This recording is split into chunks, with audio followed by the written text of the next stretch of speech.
Good afternoon. We are back with another episode of Corner to Copa. I'm here with my co-host, Coach.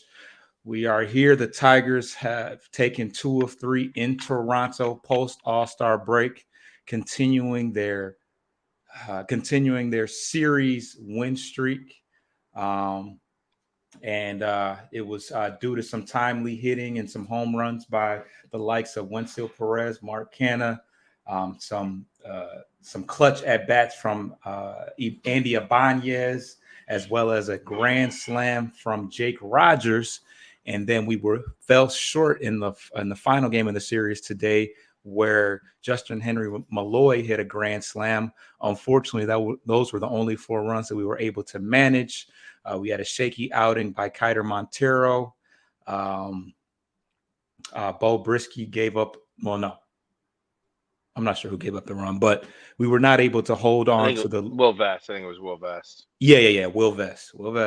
And we were not able to hold on to the lead, but um, still doing pretty well considering the bats stepped up when need be. For the most part, we had a little bit of a syndrome of warning track power, where we had a couple balls like Carson Kelly's got caught, was actually robbed. The guy jumped over the wall to get that one, Perez and got robbed first pitch too. Perez got robbed as well. And yeah, just fell a little bit short in the end. But how you feeling coming out of the All-Star break, Coach? Well, I mean, uh, look, winning the series, continuing that momentum that they ended the All Star break in was nice to see. But I mean, everything underneath that we'll discuss here between shortly and all the way through the end of the episode here today.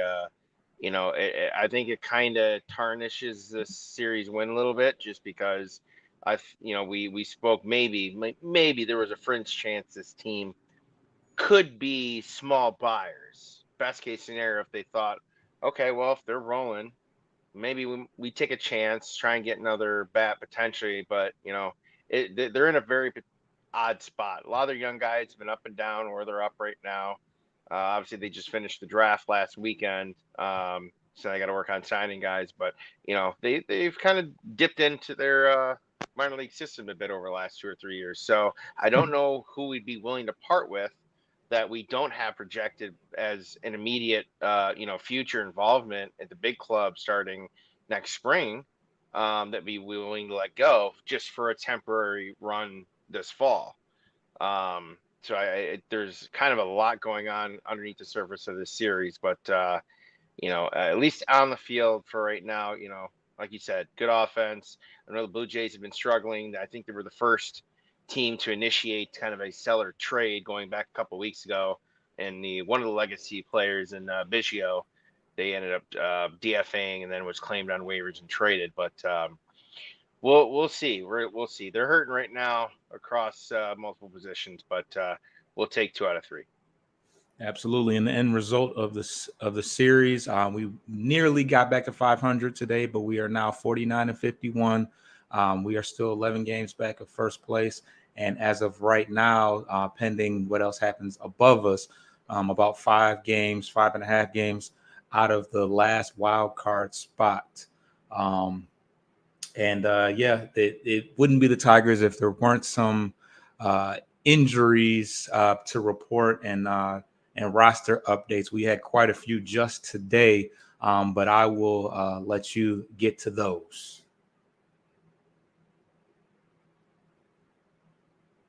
You're on mute.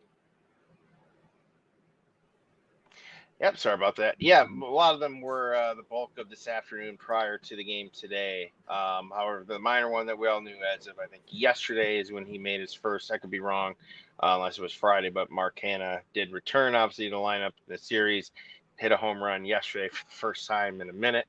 Saw some good quotes from him about making some mechanical adjustments and not so much just being a possible decline in speed as players get older.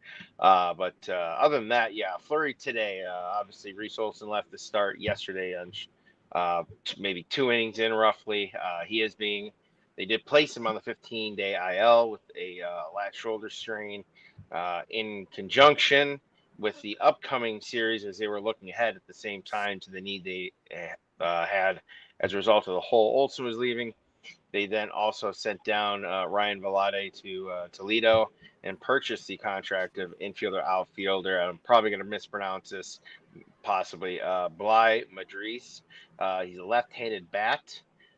They do face highly likely their next 9 series, almost all right-handed starting pitchers. So they were looking for another left-handed bat to kind of even that out a little bit. So he is being purchased now on their 40-man roster. As a result, as well, they did recall left-hand pitcher Easton Lucas. I believe this is his second call-up this year, probably twice in the last, I think, 3 to 4 weeks, too, if I'm not mistaken. And to make room for that additional call-up, they had moved what I was anticipating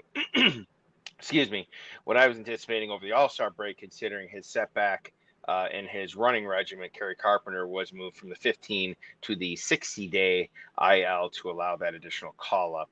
Originally, he was placed on the injured list back on May 27th. So 60 days will be coming up here just before the end of this coming week. Now, will he be ready? I don't know. He hasn't even really begun taking batting or really major throwing sessions, so he may not be back well until August at this point. But that's as far as the transactions and roster updates are. Yeah, and I admittedly had a little bit of a panic when I saw that he was being put on the 60-day IL. Obviously, that was done to make room for somebody, but and obviously he's close to 60 days as is, so it didn't really give an indication as to whether or not he was ahead or behind schedule. But I think Hinch said that he's kind of starting the running program or something like that. But yeah, he's restarting because he started it about a week before the All-Star week, and they said there was a setback, so they shut him down for a handful of days to rest and then get cleared again to basically restart that running program. Right, and you talked about how that we have a string of right-handed pitchers coming up, and how they want another lefty up. What do you? I know you're not a big fan of AJ Hinch. What are your thoughts on the fact that Ryan Velarde? I got him in honor. I got him in the background today. I like it. Yeah. But what do you think about that move? I don't know. I mean, I know we talked offline about it late this morning when it was announced on their Tigers BRX account. I'm like, the numbers weren't eye-popping for this Bly, looks like versatile positional player.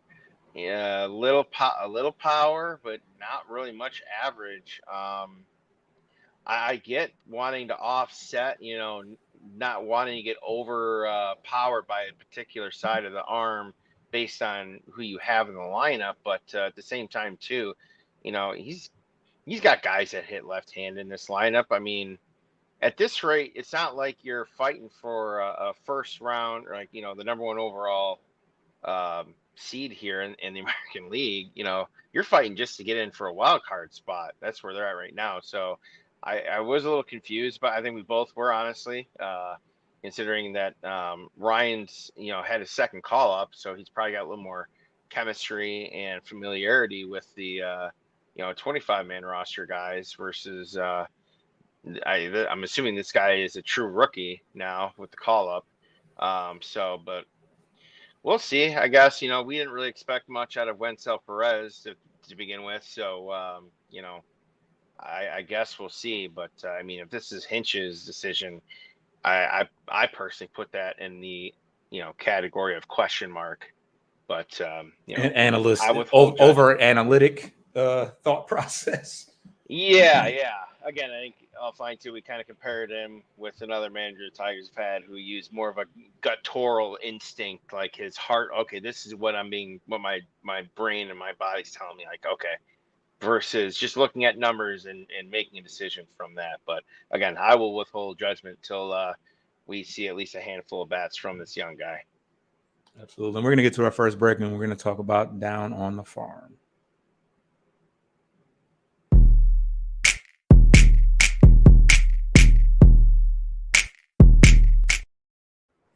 All right, and now we're on to one of my favorite segments. We're talking about what's going on in our farm system.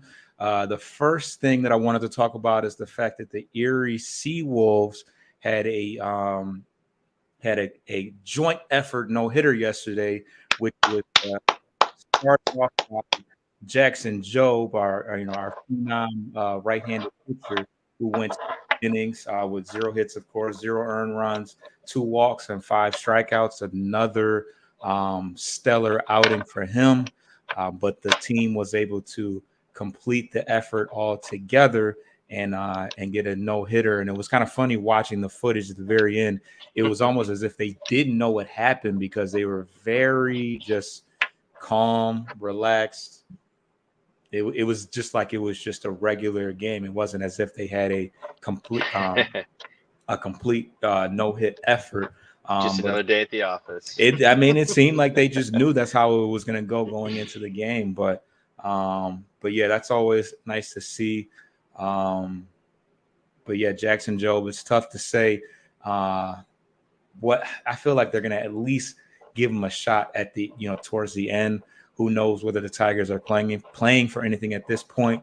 But with the way our pitching staff is being depleted, with now Reese Olson and Casey Mize on the injured list, and Kiter Montero not doing amazing, and Matt Manning as well not doing great in AAA. Well, Uh, he's on the IL too now, too, oh, is as he of hurt? yesterday. Oh, Yeah, wow, yeah, he's on wow. the AAA International IL, 15-day IL. So, yeah, he's will not be an option until August. Yeah, and just when we thought that we had a multitude of pitchers and depth at that position, we're slowly breaking down. Now we got a guy like Ken Maeda that we were hoping to get some spot starts in the bullpen, and now he's obviously probably going to have to come back to the 5-man rotation because we are slowly being depleted at that position.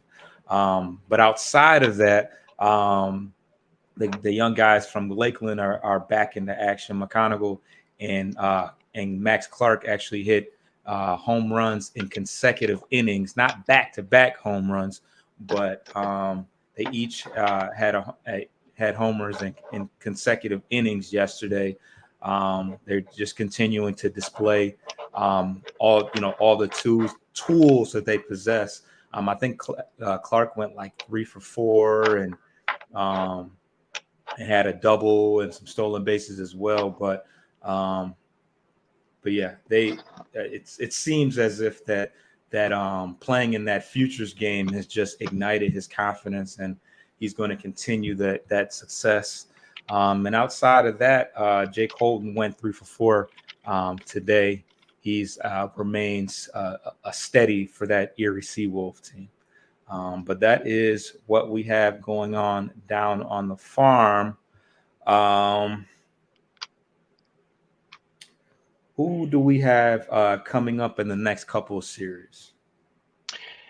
Yeah, it's gonna be. I know we've kind of we went into it a little bit more in the last episode in terms of the second, right out of the gate of the second half schedule. And I know we talked offline too over the last few days. They ranked the Tigers as the 26th or at the bottom in terms of difficulty, almost the fourth or fifth easiest second half schedule, which we both kind of scoffed at. Like, okay, outside of a series with the A's, the Rockies, twice with the White Sox, the rest of the teams in that second half are all good, and the bulk of them, and whoever we're chasing, Tampa. It's going to be whoever is not Baltimore, New York, with Boston, and also Minnesota, Kansas City, and Cleveland. Whoever of the two doesn't win the division, those are all the teams we're chasing that we're all playing. In addition to a couple of the bottom feeders. So, but yeah, no. Right after this series here today, they come back home, or they actually go. It's like they go to Cleveland for 4, and then they come back for a weekend series with the Twins before hosting the Guardians again for 3 more.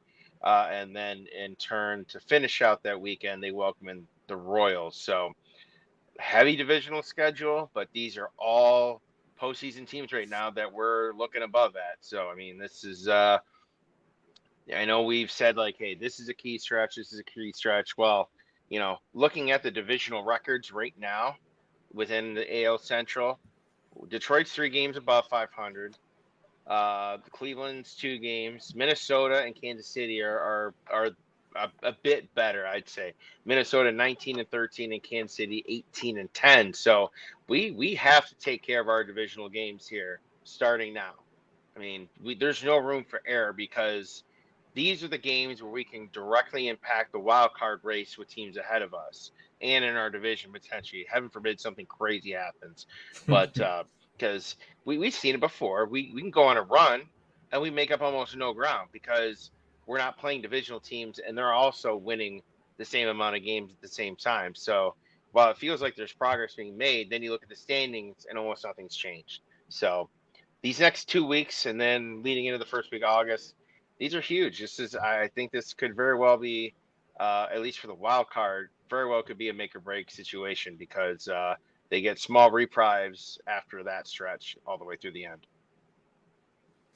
And speaking of make or break, obviously with us having another solid series, nearly sweeping the Toronto Blue Jays, what are we left to assume, especially with the lack of pitching depth that we have currently, with Reese Olson now going on the IL?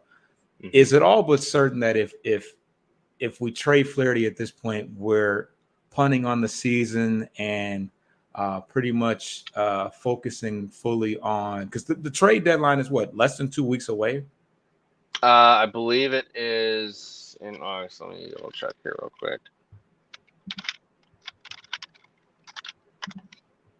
But I mean, yeah, I mean, to your point though, like, about a week ago, I think trading Flaherty and getting a bat back before anything had changed until this weekend, I think we still would have been, a fairly fringe wild card, hunter.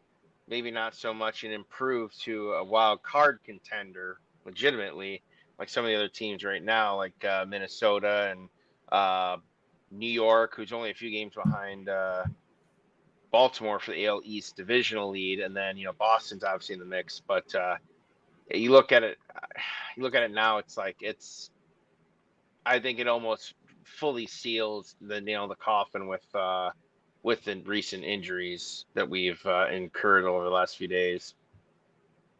July 30th, 6 p.m. So yep, we're coming up on almost 9 days exactly to the hour. You're saying that the injuries seal it, or the trade. If we were to actually trade Flaherty, whether we get a bat back or an arm back, obviously I think we would prefer a bat, but yeah, I think that would really put the nail the last 50% of the way into the coffin, sealing it, because with the injuries now and IL additions over the last 48 hours, I think trading Flaherty kind of puts a dent into the last solid piece they had, which is now just a two-headed monster in him and Skubal. Absolutely. And what do you think about the idea that Skubal is likely to not be moved at this point? Well, it makes sense. I mean, you're either going to ask for the world back or you're not going to pull the trigger. I mean, that's what a sensible GM would do. I think we talked about it too. I think, we saw the news a few days ago, right around a day or two after the All-Star game. Rumors picked up. Well, Dodgers, Orioles, they're putting together at least an offer just to see what it does to Detroit's response. They just want to see what they're going to say. But then about a day or so later, we heard that Baltimore said, no, Jackson Holliday's off the table. I'm like, okay, then Baltimore's off the table. That's a no-brainer. Skubal is dominating the league right now in baseball. He is a Cy Young front runner in the American League. Jackson Holliday's been up for 3 weeks and he got sent back down. Yeah, He's I 20. want him. I want their third best prospect, and I want 2 MLB in line guys on their 25-man roster, batters now. That's the minimum. I'm not going lower than that. Now anything less, I'm not. Now with the Orioles, Yeah. the Orioles looking to compete for a World Series. Would it make any sense to them to pull two guys from their actual active roster? I mean, would that not be Well, counterproductive at this I point? think though, in the same point too, though, like I'm not gonna say that we would only be sending Scooble. We might be sending back another positional player like a Jake Rogers or a Carson Kelly, who had been getting some steam in the rumor mill over the All Star week about a quote intriguing piece or option that teams may be interested in because he's shown, I think, what he can be if he was an everyday guy behind the plate. And obviously Veerling has only been here for 2 years, like you said on the recap the other day. Yeah, He's I a was guy gonna with, say more than likely, not to cut your wisdom, but I feel yeah, like more than likely it would be one of those corner outfielders. Might even it would be disheartening to see him go, but but it would even make like sense. That would make well, sense because you're getting a corner outfielder back. right. No, I get what you're saying. Yeah, But you know what? Yeah, I would almost prefer a Veerling over like a Justin Henry Malloy, a guy that isn't he's younger. He's got some nice potential as far as power is concerned, but yeah, you he's kind still of got to young though. give him something. Maybe not a finished product because I feel like Veerling. I guess he's a ready to play now guy that can contribute to a playoff team because he's done that in Philadelphia. Yeah, he's But he's a veteran, 6 7 yeah, years. Like he knows what his business is about, what he needs to do. He's professional. Like I don't think I've ever heard anyone say a bad thing about him in Detroit in the 2 years. But yeah, those two players, maybe a third positional player, would be of the mix as a second player going back with Scooble in that picture or in that trade in the bigger picture. Um, because I mean, our relievers are starting to fall apart a little bit too. So I don't, I feel like it would be if a team wants anything else additionally to Scooble, it's probably going to be one of those 3 or 4 players that we just mentioned. yeah, absolutely. Trades. In a scenario, let's get to the next break, and I'll come back to you. Maybe.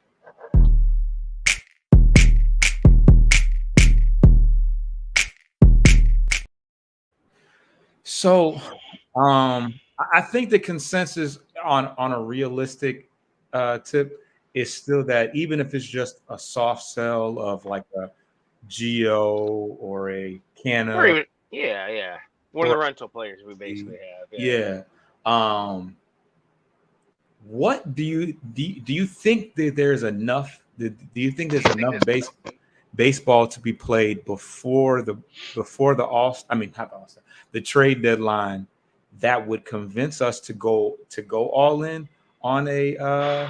I mean, at the momentum that we have right now, and the way our bats are starting to pick up. I mean, granted, this last series was kind of a facade of things because we kind of got blessed with a couple of nice opportunities where we did hit some multi-run, home runs all in. I mean, like I can't remember the last time we had two right. two grand slams in consecutive games. I mean, that's just kind of mind-blowing for us to think about. But Yeah, if you look at the numbers as far as runs scored, we are creeping up towards that middle of the pack type to the middle of the pack type trajectory as far as runs and runners in scoring position and things of that nature. But is there enough baseball left to where the Tigers could strongly consider going all in and buying at the deadline at this point, or is it too little, too late? I think I circle back to my original point on that. The farm system's depleted. I mean, honestly, I don't. It's not gutted entirely, but they've had to promote a lot of the guys they've drafted over the last 2 years because of how many call ups and rookies and look at Cole Keith, who was drafted right out of high school, pretty much. They gave him a fully guaranteed contract. That's a big risk. $20 million fully guaranteed for your first rookie deal before you even step foot uh, in spring training. Dude didn't even go to Lakeland before he got that contract. And we know that Illich has been very deliberate about this, I guess part 2 rebuild, we'll call it, going forward with Scott Harris. So it's like, I don't see them going all in because Illich has been so gun shy to commit financially to building a contender with free agents that I don't know what you'd be left with in the cupboard if you were to try and make a play like that. They, because you know what, their best prospect right now, who is not seeing the light of day in the major leagues, is Jackson Jobe. And if we're trading Flaherty, my personal opinion, there's no way in hell we're trading Jackson Jobe. None No, whatsoever. Him and no. Max Clark, absolutely off the table in terms of guys have not made a debut yet in the Tigers parent club. Those are probably it. I'd say borderline Dingler, but they kind of have an okay situation right now with Rogers and Carson Kelly, but obviously they'll have to make a decision at the end of the season because they're basically the same player at the same age, and you can obviously go cheaper and bringing Dingler up and letting one of the two walk and keeping the other for maybe like a 2-year deal or something. But no, I don't see him. Even if they win 10 straight, they're just probably going to say, you know what, we'll ride it out. They might try and get Ooh, someone that 10 gets, straight. I guess if we win 10 straight, you yeah. let it ride with what we got going That's on. exactly what I was about to say. I'm not even Yeah, kidding. You took the yeah. words right out of my mouth there, man. Because and at that point they're like, maybe you can find someone on free agency and give them, like a rest of the year deal for, $1.5 million, $2 million with incentives if we make the playoffs, kind of deal. And because I don't see him. I mean, even if they want to offer a minor league, journeyman for a veteran, I don't even know if that's worth it for the other team. Like, well, no, it No, doesn't make sense. We'll no. just keep him. Yeah. But yeah, it would have to. I don't think there's really anything that's going to, in terms of the win losses over the next 30 to, I know the deadline's in 9 days, but I don't really think there's, yeah, they can win the next 9 days. I don't think it's going to change in terms of their position on that. Um, they might keep Flaherty. That I think that would be the only thing that would really change. That because I know we've talked about it for 2 weeks now. They've made it almost short of a guarantee that they're going to trade Flaherty out. He's going to go somewhere. He's going to go to a contender. That's a foregone conclusion.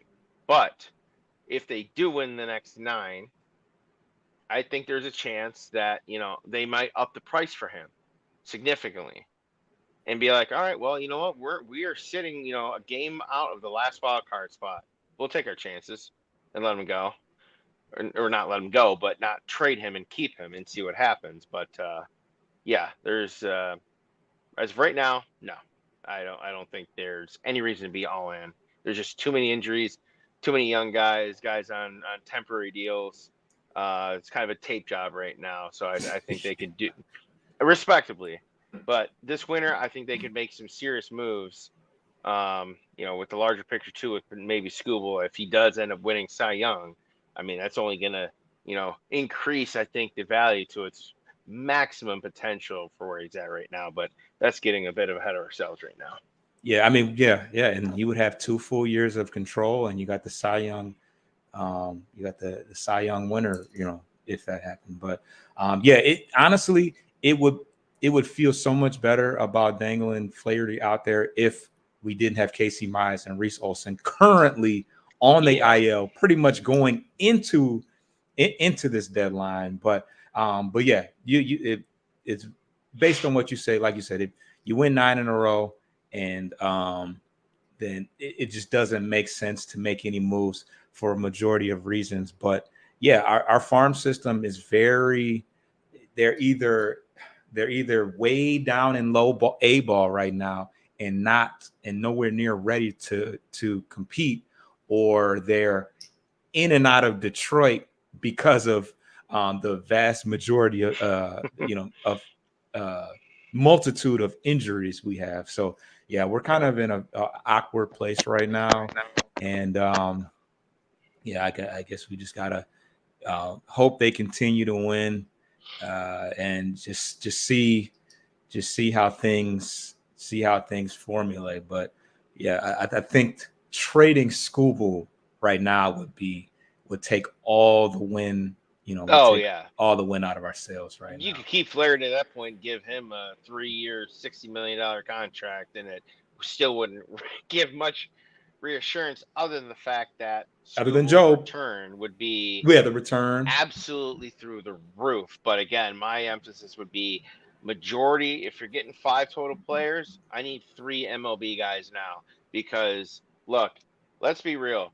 Other than pitching prospects to a degree, um, this team sucks at developing positional players high end in the draft. They just do. Spencer Torkelson is on the heels of becoming the largest organizational bust as a number 1 overall pick this franchise has ever had. This franchise over 100 years. Like, come on. And now look, and Casey Mize is not too far behind him right now. Granted, he's going through some injury stuff, but the stuff we're seeing out of Toledo over the last week since the All-Star break about Torque disagreeing and refusing to change anything or try anything new besides a mustache. Besides, I was gonna say the Like, mustache. The yeah, mustache is that was different. more of a viral meme or whatever. But it's like this guy is still young. He could still maybe latch on somewhere within change of scenery and end up, maybe having a somewhat respectable career on the back end. But if that's true, if those rumors are true that he's being that defiant about it, I don't know how he's going to get a major league, even another 1 year proven deal with another team. They're probably just going to give him a minor league offer. Yeah, I mean, there's no reason. He's hitting and 230 in Toledo right now. He's 0 yeah, for 2 today, and he's got another strikeout. He's got a boatload of strikeouts though. his strikeout rate's higher in Toledo than it was in Detroit, which is crazy. Just falling off them. He's just if it's not mental at this point, what is it? I think it's just pure stubbornness, honestly. I mean, it kind of reminds me of the old Billy Bean story. High end high school draft pick. You're going to be this, you're going to be that, and he had a glimpse of half of a season last year of what he did in college as quote the greatest college hitter of all time unquote. Like, dude, come on. All right, so I'm getting a little out of a scope here, but bringing it back in, that's what again, the draft, they drafted 2 high school kids. They have until almost like at the end of August to sign them, and then they lose the rights to them. So I think that on paper they drafted well, but if they can't sign some of these high school kids, they're going to be in trouble because a lot of the other guys are just pitchers and outfielders, a couple of infielders mixed in. But yeah, they're in an awkward position. But if it goes south, I think they need to make some additional changes in the coaching roster, if you will. But as of right now, who knows? Some of these kids have been stepping up from Toledo and spot stuff and producing. So the weirder things have happened with this team, despite some of the odds stacked against them. So we'll see. Yep. We're gonna get to the last break, and then we're gonna wrap things up.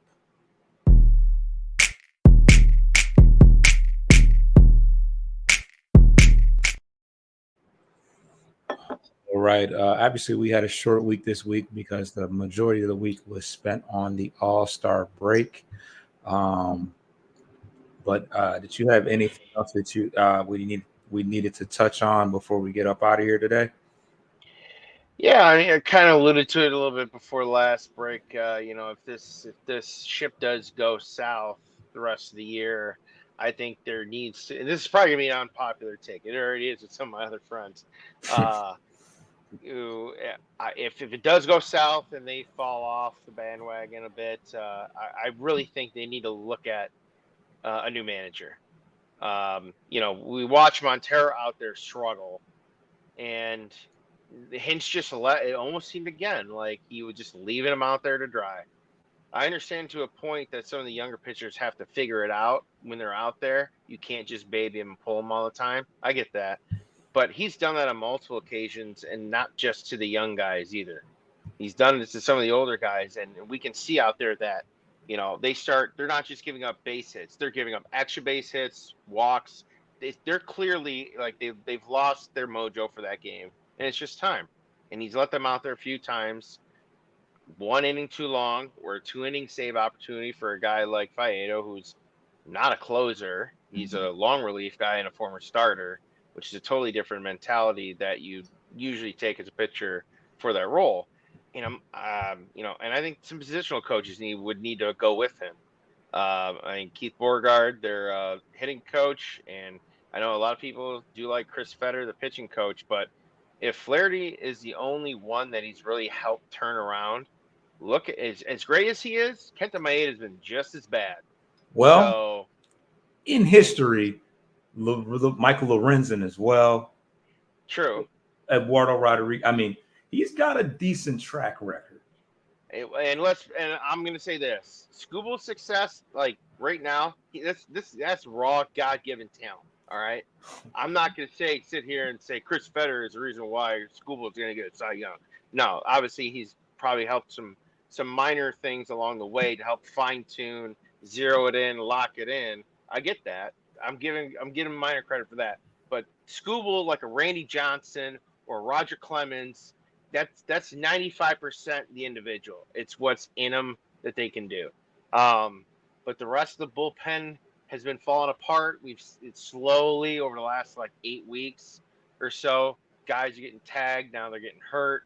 Now Maeda's in there. Now it looks like he's going to go right back to the rotation, just purely out of need at this point. I would think a shakeup along those positions would be in order. And frankly, we got a former Tiger pitcher who's an assistant pitching coach in Juan Nieves back from the early 2000s. And with that said, if they were to clean house there in the coaching department, I would want Illich to be like, hey, we're going to commit some money. We've got a core piece or sets pieces that we can really build around. So there's got to be a financial. I mean, obviously they know they got to deal with Maeda and Baez. Those are kind of separate, but I feel like the fans are restless. We see, this is fun. When they're winning, it's fun. But when we look down underneath, farm system, injuries, inability to really grow and develop high-end talent like a Steven Moya. We can go far back as Matt Anderson, but that was also due to a freak accident injury ended his career. But, other than school, you got to go back to Verlander. And positionally, the last guy they had that produce, who's no longer on the team, is Nick Castellanos. So, I don't know. That's why I want Mo. If we're Riley trading Green, guys, Riley Green, yeah, and Riley. But if we're going to trade a major piece, I want MLB guys now that have a little bit of track record that we can see on paper, because prospects are so hit and miss for us at least. But that gets a little bit further down the line if it were to go that way. But no, my only other thought for the week is also today was the 2024 Major League Baseball Hall of Fame induction into Cooperstown, and our own former manager and those of us old enough to remember that run we had with good old Jim Leland before they fully outlawed smoking cigarettes in the manager's office was enshrined today in Cooperstown. I know we talked, not sure if he's going in as a Tiger, but that'd be really, really cool to see if he does reveal his bust in Cooperstown sporting the old English D. Absolutely. And we got some breaking news that just hit the press. Max Clark and Kevin McConaughey. I always call him Mitch McConaughey, and I hate that no one tells me. I don't know who Mitch McConaughey is, but they have both been promoted to High A West Michigan. So they are on their way north. They're going to be just a couple hours up the road from us with West the Whitecaps, baby. Yes. So that is official. This is something that we've watched the progression where they've been tearing it up. Like I said, they hit home runs in back-to-back innings just yesterday, and it was time, regardless if they had gone 0 for whatever. It was time for them to be promoted, and hopefully, obviously, they're going to take their time with them because these guys are going to be an integral part of our future moving forward. But hopefully they're somewhat on the fast track to Detroit real soon. They're obviously off to a good start. Max Clark played in the Futures game, and Kevin McConaughey very well could have been in that game, but he obviously missed some games early on in the year. But we'll get an opportunity to watch him watch them up close and personal in the near future. And Hey, yeah, Baltimore, you can go ahead and keep Jackson Holiday. I'll take our Max Clark. How about them apples? right. Yeah. We got some guys coming up in the pipeline. You know, obviously Harris has been scrutinized heavily about going with the kind of the slow motion route and going and getting the high school guys and watching them develop and with the higher ceiling stuff like that. And it seems like it may be paying off. We will just certainly have to see, um, but yeah, just some news that wasn't even current as of the beginning of the game.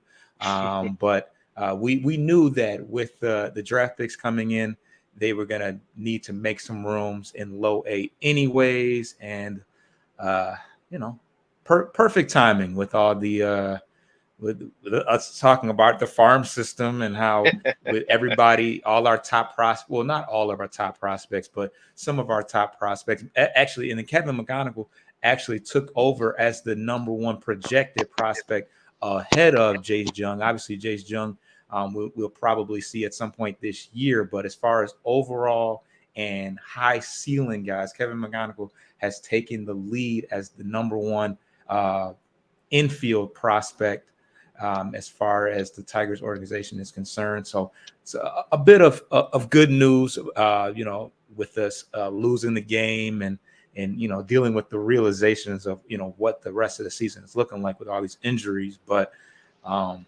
yeah, couldn't have been a better way to end the show without some promotions. But Oh yes. um, once again, please subscribe to Bleachers and Speakers, which is where you'll see all of the live shows and updates first on YouTube. And of course, subscribe to Corner to Copa. We are keeping you up on all of the roster updates as they're happening. We had a multitude of stuff that was brand new and fresh this morning, and we got those to you ASAP. But yeah, just continue to watch this this long ride that is the first season of us following Detroit Tigers baseball, and tune in because we got some more big series coming up. Coach, any parting words? Yeah, we got 9 days left of the trade deadline. Those of you on YouTube watching this right now, drop a comment below. Let us know who you would like to see if we do believe that Flaherty is to be dealt no matter what. Who would you like to see come back if it was, we'll keep it simple, if it was a 1-to-1 trade, MLB roster player now, who would you like to see coming back to the Detroit Tigers for Jack Flaherty? All right, I appreciate you guys for watching. We'll be back real soon with our next show. I'm out. Adios.